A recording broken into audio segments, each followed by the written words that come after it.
You know, folks often ask me, Eli, what would you say is the most deafening sound on this entire planet?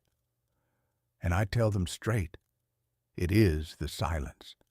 It's that heavy, suffocating stillness of this smartphone sitting right here when it hasn't buzzed, vibrated, or rung in 3 long months. Every time the floorboards creak, every time a car drives past the window, your heart jumps thinking it's them coming up the walk. But it never is. It's just the wind. You know exactly what I'm talking about. Look, I raised 3 babies. They're all grown now. I'm the man who changed every single diaper. I'm the one who slaved through double shifts to pay for those fancy colleges. I sat in those bleachers until my fingers were frozen solid, cheering for them until my voice was gone. I gave them my back. I gave them my knees. I drove a beat-up Ford with a busted heater for 15 years, so my girl could have the exact dress she wanted for prom. I skipped my own brother's funeral because I couldn't afford to miss a shift and risk their tuition money. Okay. Lord knows I gave them every damn dime I ever earned. And now I'm 82 years old, and people call me fortunate. Fortunate? I'm lucky if I even get a dry, 2-word text message on Christmas morning, Merry Christmas, Dad. That's it. That's the grand total. That is what I have to show for an entire lifetime of unconditional love. Now, you sitting there watching this right now, I know you're feeling that same sting. You're sitting in that tomb-quiet house, asking yourself, what did I do wrong as a father? You pick up that phone. You dial the number you know by heart. Der mixter, aber kabla call cluck cock, cow. You hit the voicemail for the 100th time, and you plead, hey, baby, hey, son, just me, checking in. Call your daddy back. And then you wait, and you wait. You stare at that little black screen until your eyes burn. You watch the minutes turn into hours. You make excuses for them in your head. Oh, they're just busy at work. Oh, the kids must have them running around. But deep down in your gut, you know the truth and nothing but that thundering silence. Well, let me tell you something today. This is going to bite, and it's going to bleed, but it's the honest truth. Stop calling them. Put the phone face down right now. Don't you dare leave another desperate voicemail. Don't you send another text begging for a crumb of their attention. They've abandoned you. They really have. And if you keep chasing them, you're throwing away the only thing you've got left in this world, man. Your dignity. Now, let's talk about why you keep dialing. You're terrified. I know that fear. You're scared that if you stop, they'll just vanish into the fog. Poof.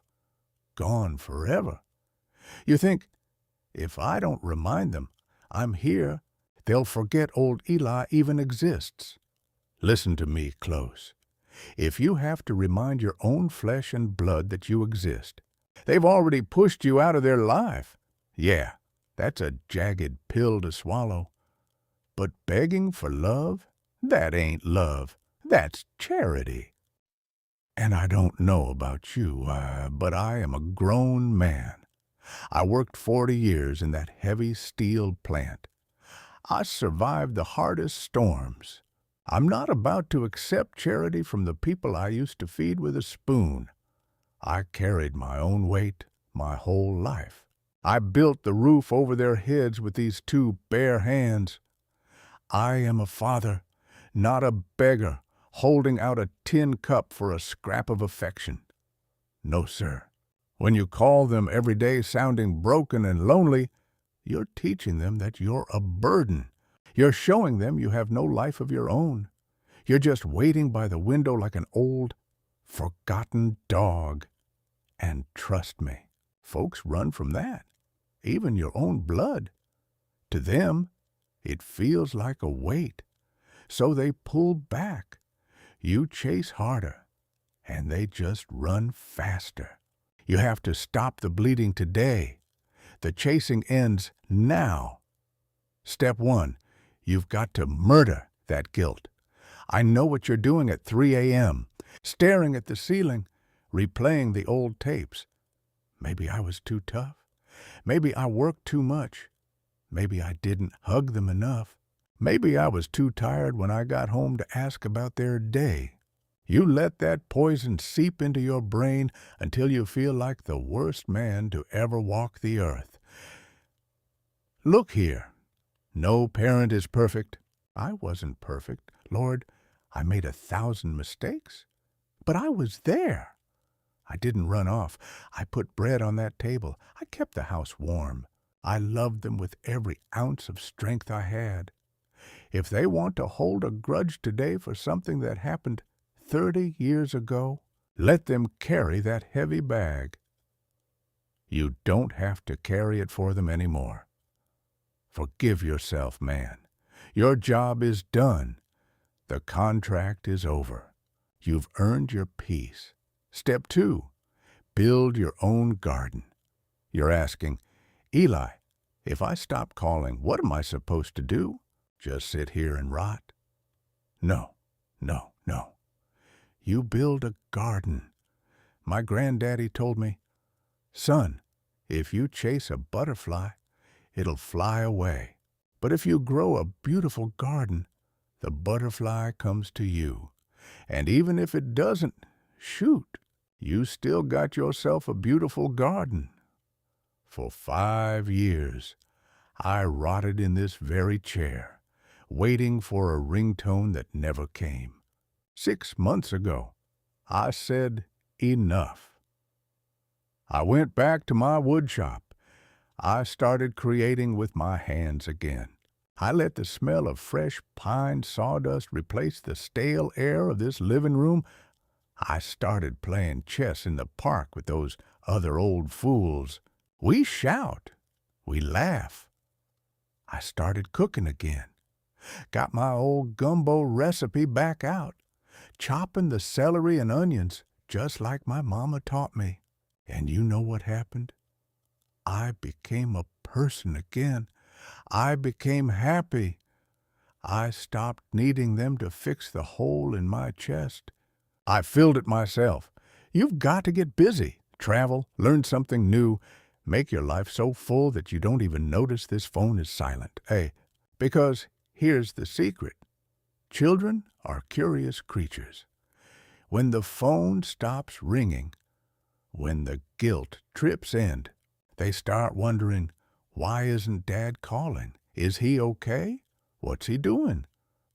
And eventually, they call. And when they do, they won't find a broken old man in a dark room. They'll find a man who is truly, deeply alive. And that's what makes them want to stay. I'm going to be real with you. I'm not going to lie. Sometimes you build the garden and the butterflies still don't show up. Sometimes people are just selfish, even your own kin. And if that's the case, if you find your peace and they still stay away, then let them go. Let them go with grace, but let them go. You can't force a soul to love you, but you can refuse to let their absence destroy you. You aren't defined by who visits you on a Sunday afternoon. You're defined by the man looking back at you in that mirror. My phone hasn't rung in months, but I'm going to my shop today to finish a table. I'm going to eat a good steak tonight. I'm going to live. The door is unlocked, But I'm not standing in the doorway waiting anymore. The sun is still shining outside, and I've got breathing left to do. Get up, man. Wipe your face. Take back your life. Go live.